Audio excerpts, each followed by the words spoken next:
Are you prejudiced?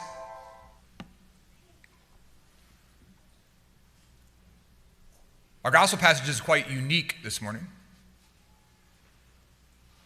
because there is a woman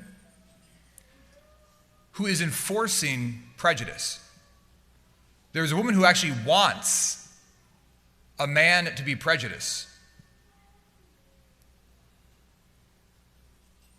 Are you prejudiced?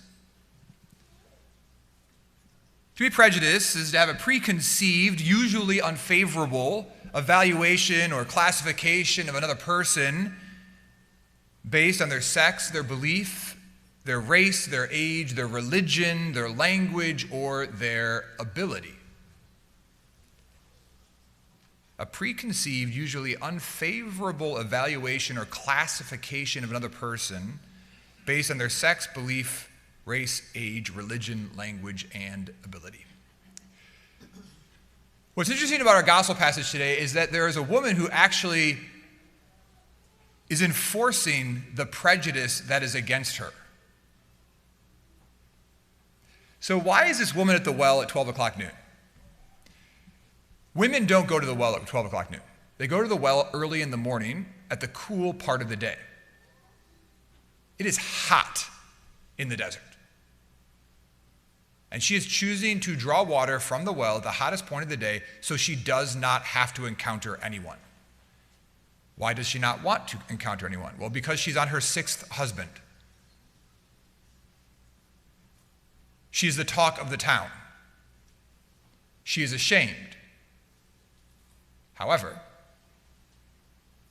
she would rather live in her shame than change her life. And so, instead of facing her struggles, her trials, her difficulties, she's changed her habits.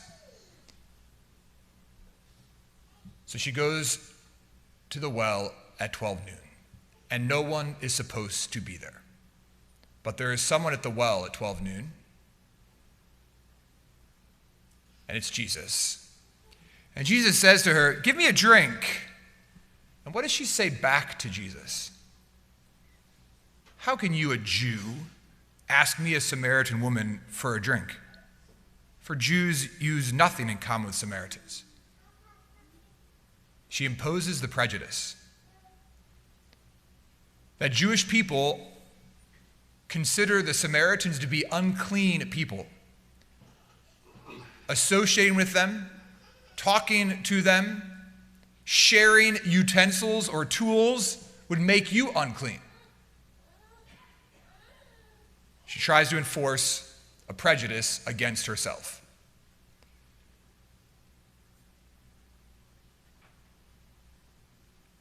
Some would call it a self-imposed slavery. And my brothers and sisters, many of you and I do the exact same.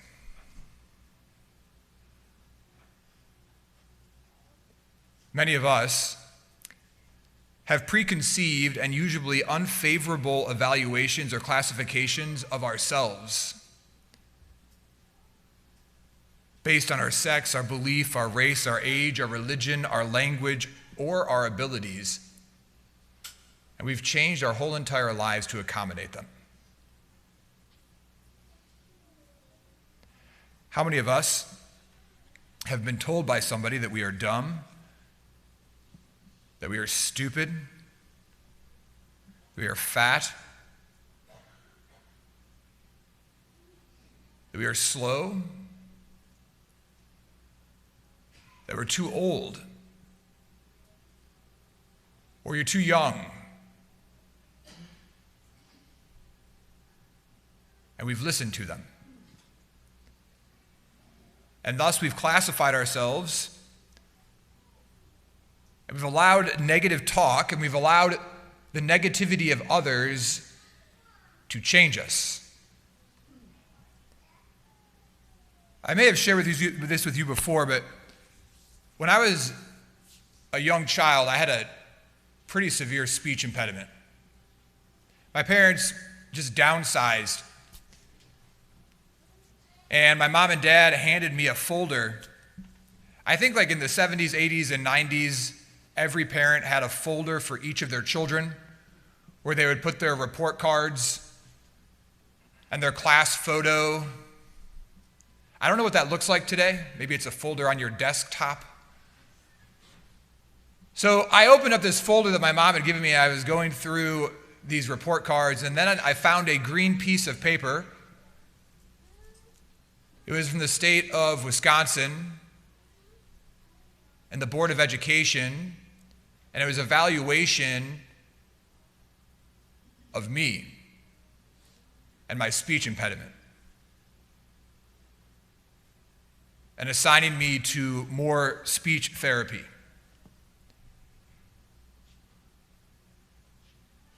I remember as a young child again and again going to speech therapy and working on my R's, my T's, my S's, and my W's. Because of my speech impediment, because I said things wrong, I struggled terribly in any form of phonics, which meant that I was terrible at public reading, which means that I just dismissed reading in general because I didn't like reading because I wasn't good at it. I was horrible at spelling. My friends were part of the Blue Jays and the Cardinal reading groups, and I was part of the Turtle reading group. My brother and sister were unbelievably smart, and clearly I was not. And so, I had a preconceived, unfavorable evaluation and classification of myself by my abilities. And so I changed my habits. I learned to cheat. And I will tell you, somewhat ashamed, that I was really good at cheating. I never got caught. But because of it today, there are a lot of parts of my life where I am stupid. Because I cheated, because I believed that I was stupid. It wasn't until I was in college and I entered the seminary and I took my first test and I cheated that God hit me with a lightning bolt and said, "What on earth are you doing?" And I was like, I had never thought cheating was wrong. I thought this is what you did to get by. So then I changed my life. I began to study. I worked hard. I got tutors. I remember with great humility approaching one of my classmates in seminary and begging him to teach me how to read out loud because I was terrified. And my life changed.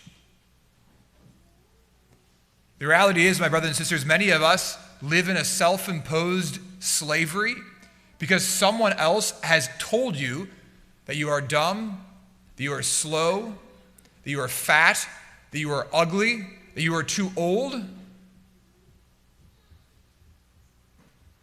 the reality is that we live by that lie. And this woman in today's gospel allowed herself to be shackled by a lie, that she was no good, that she was unworthy. And she wanted Jesus to actually treat her that way. And it's wrong. Because Jesus is not prejudice. Jesus does not have unfavorable preconceived evaluations or classifications of anyone by their sex or belief or race or age or language or ability. He loves us. And he will love us to the end. The question is, do we love as Jesus loves, and do we love ourselves?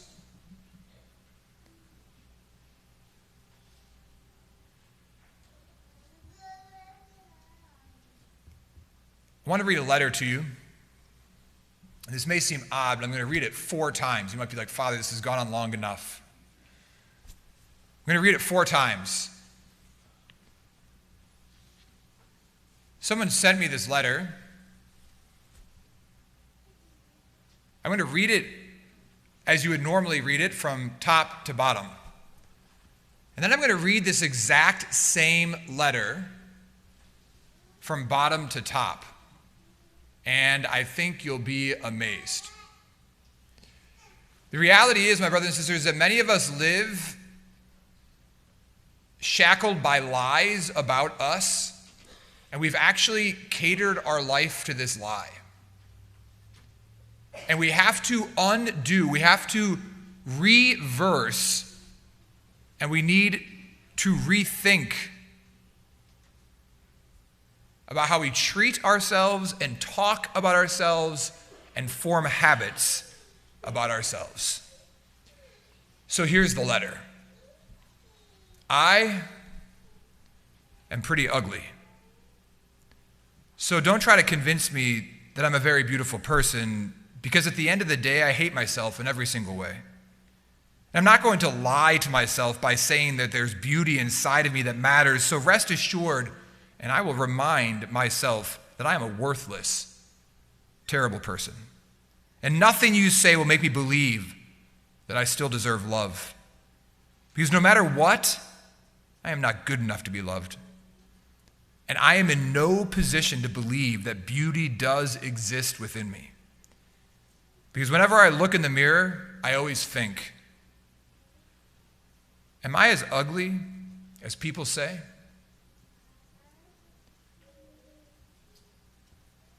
What lies do you tell yourself? Because behind every lie is a truth. And so now listen to this letter again. Am I as ugly as people say? Because whenever I look in the mirror, I always think beauty does exist within me. And I am in no position to believe that I am not good enough to be loved. Because no matter what, I still deserve love. And nothing you say will ever make me believe that I'm a worthless, terrible person. So rest assured, I will remind myself there is beauty inside of me that matters.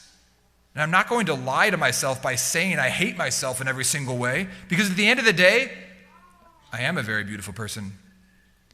So don't try to convince me that I am very ugly.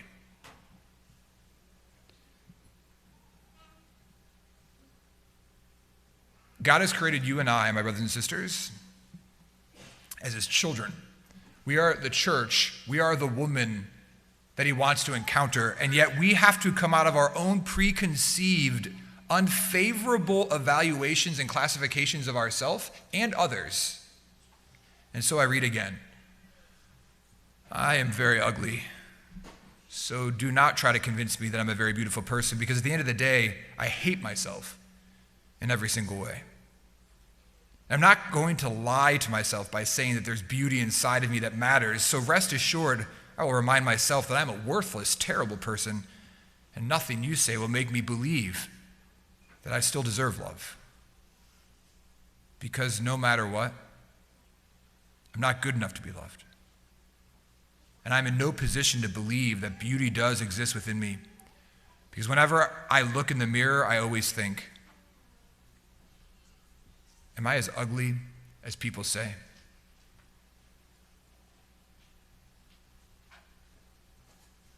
And now for redemption. Am I as ugly as people say? Because whenever I look in the mirror, I always think beauty does exist within me. And I am in no position to believe that I am good enough to be loved. Because no matter what, I still deserve love.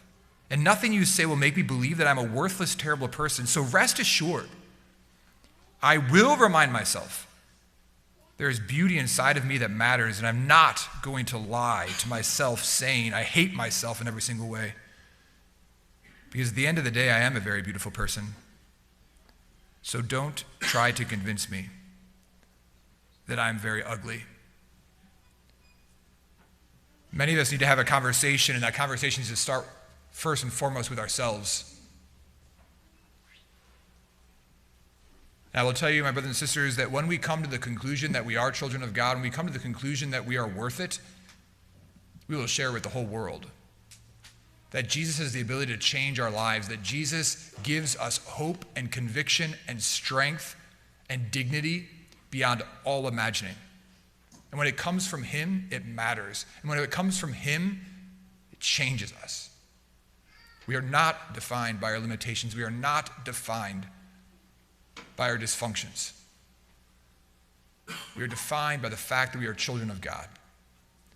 May we live that way and change the world. Through God's grace, may it be so.